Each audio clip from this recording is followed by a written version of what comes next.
मैं हूं सभ्यता। हम ये चैनल क्यों बना रहे हैं? ये इंग्लिश प्रकाश हमने इसका नाम क्यों रखा है? हमने ये चैनल इसीलिए बनाया ताकि हम आप लोगों को इंग्लिश सिखा सकें। बट इसका नाम इंग्लिश प्रकाश कहां से आ गया? इंग्लिश सिखाना था हमें, इसीलिए इंग्लिश तक तो ठीक था, पर ये प्रकाश कहां से आया? इंग्लिश प्रकाश इसीलिए क्योंकि ये आपकी इंग्लिश को प्रकाश से भर देगा, यानी ब्राइटन कर देगा। किसी भी लैंग्वेज को सीखने के लिए उसके 625 वर्ड्स, 625 वर्ड्स अगर आप सीख लेते हैं तो मतलब आपको वो लैंग्वेज आ चुकी है 80%। पूरी नहीं आई है, 80%। एक एग्जांपल से समझते हैं। जैसे एक आदमी है जो पढ़ा लिखा नहीं है, ठीक है, और वो एक्सरसाइजेस भी नहीं करता है। एक्सरसाइज नहीं करता, वो बिल्कुल दुबला पतला सा है या ज्यादा ही मोटा हो चुका है। वो पढ़ता लिखता नहीं है, इसीलिए वो ऑटो चला रहा है या फिर कोई सब्जी का ठेला लगा रहा है। पढ़े नहीं लिखेंगे तो ऐसा ही करना पड़ेगा। तो वो एक्सरसाइज नहीं करता, इसीलिए वो बीमारियों से भी बहुत भरा हुआ है। अब वो इतनी सारी बीमारियों से भरा हुआ है और वो कहीं पे ऑटो चला रहा है या फिर कोई ठेला लगा रहा है। तो इससे बढ़िया वो एजुकेशन प्राप्त करे और एक्सरसाइजेस करे। वो उसके लिए, बॉडी के लिए इतना अच्छा रहेगा, कम से कम उसको डिजीजेस तो नहीं लगेंगे, वो अपनी अच्छी लाइफ जी पाएगा। ये भी कोई लाइफ हुई ऐसे बीमारियों से भरा हुआ, या ज्यादा ही मोटा हो गया या बिल्कुल पतला, उससे चला नहीं जा रहा। ये कोई लाइफ नहीं।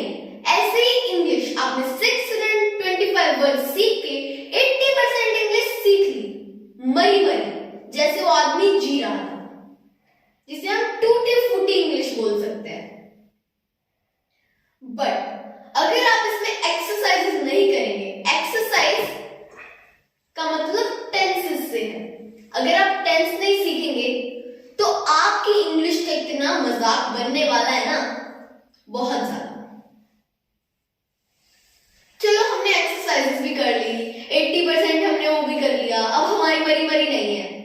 बट कभी आप एजुकेशन भी तो है, हाँ एजुकेशन, उसके लिए आपको पार्ट ऑफ स्पीच सीखने पड़ेंगे। ये पार्ट ऑफ स्पीच क्या है?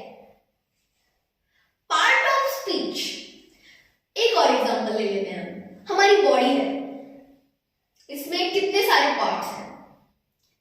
Hand, legs, ears, nose, eyes और बहुत सारे। ऐसे ही इंग्लिश की अगर हमें स्पीच बोलनी होती है तो उसके लिए कुछ पार्ट्स होते हैं, वो 8 होते हैं, उन्हें हम पार्ट ऑफ स्पीच बोलते हैं। Noun, pronoun, verb, adverb, adjective, preposition, conjunction, interjection. ये होते हैं पार्ट ऑफ स्पीच। टेंसेस होते हैं 3 तरीके के, प्रेजेंट, पास्ट, कंटिन्यूअस। इनके भी 4-4 सब पार्ट्स होते हैं। सिंपल या इंडेफिनिट, कॉन्टिन्यूअस और परफेक्ट, परफेक्ट कॉन्टिन्यूअस, ये इनके सब पार्ट्स होते हैं सभी के। तो हमें ये सब सीखना पड़ता है और 625 वर्ड्स, उन्हें मत भूलना, ये सब कुछ सीखना होता है, तब जाके हमारी जो इंग्लिश है ना वो बहुत बिल्कुल 100% आती है। अब कई लोग सोचते हैं इंग्लिश का क्या करना है, पढ़े लिखेंगे अपना, या फिर बिना पढ़े लिखे हम स्पोर्ट्स में चले जाएंगे। स्पोर्ट्स में चले जाएंगे हम तो। स्पोर्ट्स में जाओगे उसके लिए भी इंग्लिश सीखनी पड़ेगी। क्यों? क्योंकि इंग्लिश इंटरनेशनल लैंग्वेज होती है। क्या नेशनल में खेलते रहोगे या स्टेट लेवल से आगे नहीं बढ़ना? जाना है, इंटरनेशनल लेवल पे जाना है। वहां कहेगा कि आप कोई स्पीच बोल दो या फिर कुछ ऐसा कर दो, फिर क्या करोगे? नहीं, मुझे तो आती नहीं है, मैं सिर्फ हिंदी बोल सकता हूँ, या मैं अपनी जो मेरी लैंग्वेज है, लोकल लैंग्वेज, वो बोल सकता हूँ, मैं इंग्लिश में नहीं दे पाऊंगा, ऐसे कहोगे? इतनी बदनामी होगी, बहुत ज्यादा। सब मजाक उड़ाएंगे, ओ ये इतना बड़ा क्रिकेटर है, हो ये इतना बड़ा फुटबॉलर है, और बहुत कुछ, बहुत सारे स्पोर्ट्स होते हैं। तो ऐसे ही ये इतना बड़ा वो बैडमिंटन का प्लेयर है, इसे इंग्लिश नहीं बोलनी आती, बहुत मजाक उड़ेगा। यही अगर हिंदी मीडियम स्कूल में जाएंगे ना, कोई इंग्लिश बोलेगा तो ऐसे कहेंगे अंग्रेज की औलाद, और कोई इंग्लिश मीडियम में पढ़ेगा तो उसे कहेंगे कहां से आ गए गवार। ये फर्क होता है। अगर आप किसी इंग्लिश मीडियम स्कूल में पढ़ रहे हो, वहां पे लोग हिंदी बोल रहे हैं, टीचर्स भी हिंदी बोल रहे हैं, स्टूडेंट्स भी हिंदी बोल रहे हैं, बिल्कुल बहुत कम यूज होता है इंग्लिश का, तो क्या हुआ फिर? आपके पेरेंट्स ने क्या किया? अच्छा नहीं लगा वो स्कूल, ये ठीक है गंदा स्कूल है, ऐसा वैसा है, तो उसने क्या किया? दूसरे स्कूल में बहुत ज्यादा हाईफाई स्कूल है, उसमें करा दिया। हाईफाई स्कूल में क्या हुआ? सब बच्चे इंग्लिश बोल रहे हैं, टीचर्स इंग्लिश बोल रहे हैं, और आप चुपचाप बैठे हैं। अगर आप ज्यादा बोलते होंगे तब भी आपको चुपचाप बैठना पड़ेगा, वरना सब बच्चे आपको गवार कहेंगे, यू इलिटरेट पर्सन, कहां से हिंदी मीडियम में आ गया हमारे स्कूल में। ऐसे अगर आप इंग्लिश नहीं सीखेंगे ना, तो आपका फ्यूचर जीरो है, क्योंकि इंग्लिश बहुत जरूरी है।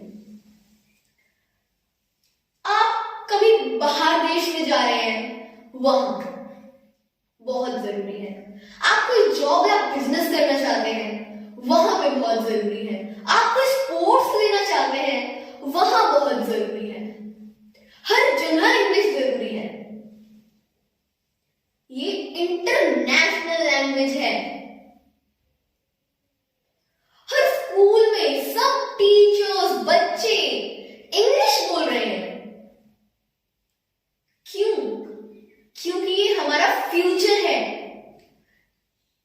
आप कोई जॉब का इंटरव्यू देने जा रहे हैं, चाहे आपको सब कुछ आता हो, पर आपकी इंग्लिश के थोड़े से एसेंट और थोड़ी सी फ्लुएंसी की वजह से, कि मतलब आप फ्लुएंटली बोल नहीं पा रहे हैं, आप एसेंट नहीं लगा पा रहे हैं, आपकी आवाज मोटी आ रही है, जैसे आप हिंदी ही बोल रहे हो, एसेंट नहीं आ रहा आपकी आवाज में, आपको इंटरव्यू से भी हटा देंगे, चाहे आपको सब कुछ आता हो। इंग्लिश हमारा करियर भी है। अब कई बार क्या होता है, हाँ हम तो घर पे बैठे हैं, ऑनलाइन बिजनेस कर रहे हैं, तो उसमें भी आपको कैसे चाहिए इंग्लिश? फोन पे नोटिफिकेशन आ रहे हैं इंग्लिश में, ये क्या लिख रहा है, ये क्या लिखा हुआ है, अरे समझ ही नहीं आ रहा, फिर क्या करेंगे? ऑनलाइन बिजनेस भी नहीं। जो इंडिया है, यहां 20% लोग ऐसे हैं जिन्हें इंग्लिश आती है, बट 80% लोग ऐसे हैं जिन्हें इंग्लिश आती ही नहीं है।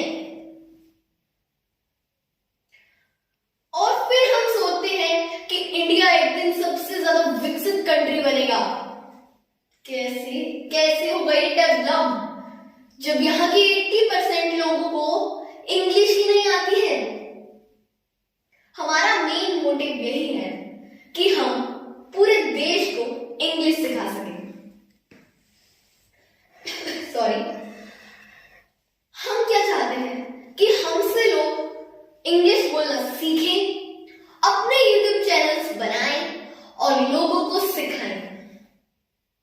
अगर आपको इंग्लिश नहीं आती है ना, तो आप बिल्कुल सही चैनल पे आए हैं। बिल्कुल, अगर आप एक बिगिनर हैं जिन्हें इंग्लिश बिल्कुल नहीं बोलनी आती है, वो एकदम बिल्कुल सही चैनल पे आए हैं। आपको थोड़ी बहुत आती है, मतलब ठीक है 50% इंग्लिश आती है, 80% भी आती है, मरी मरी वाली, जैसे मैंने बताया था, फिर भी आपके लिए बहुत अच्छा चैनल है, आप देख सकते हैं, बिल्कुल आपके लिए चैनल है।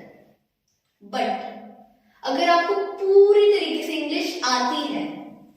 फुल मतलब आपको सीखने की जरूरत नहीं है, हाँ भाई मेरे को आती है इंग्लिश, मैं क्या करूंगा, मैं बिल्कुल अच्छे से फ्लुएंटली इंग्लिश बोल सकता हूँ, एसेंट के साथ इंग्लिश बोल सकता हूँ। तो ये आपके लिए बिल्कुल भी नहीं है, क्योंकि आपको तो आती है, अब आपका क्या काम। बट आपका कोई ऐसा फ्रेंड हो सकता है जिसे इंग्लिश ना आती हो, कोई रिलेटिव हो सकता है, या फिर कोई फैमिली मेंबर। अगर एज अ पेरेंट, अगर आप किसी के माता पिता हैं, तो आपके बच्चे जो कि इंग्लिश ढंग से नहीं बोल पाते हैं, या फिर आप बच्चे हैं तो आपके माता पिता कहीं गए हैं, आप टीचर से पीटीएम में अगर बात भी कर रहे हैं, जिनके माँ बाप को इंग्लिश नहीं आती है, टीचर अगर इंग्लिश में कुछ कुछ बोले जा रही है, बोला ठीक है, फिर क्या हुआ, उन्हें कुछ समझ में तो आने नहीं वाला, फिर क्या करेंगे आप? ऐसे कहेंगे मेरी मम्मी को इंग्लिश नहीं आती है, हाँ, अपनी बेइज्जती मानेंगे इसे, क्योंकि आज ऐसा नहीं होता है। ये चैनल उन सब आदमी के लिए है, ताऊ ताई, बेटा बेटी, भतीजा भतीजी, कोई भी, ये चैनल सबके लिए है।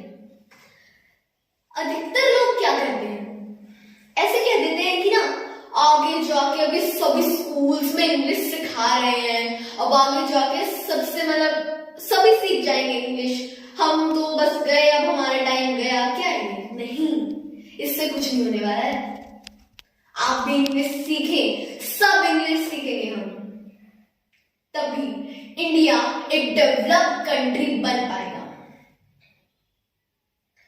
अगर आप इंग्लिश सच में सीखना चाहते हैं तो ये चैनल आपके लिए है। प्लीज इस चैनल को सब्सक्राइब कीजिए, लाल बटन दिख रहा है, आप इस पे, और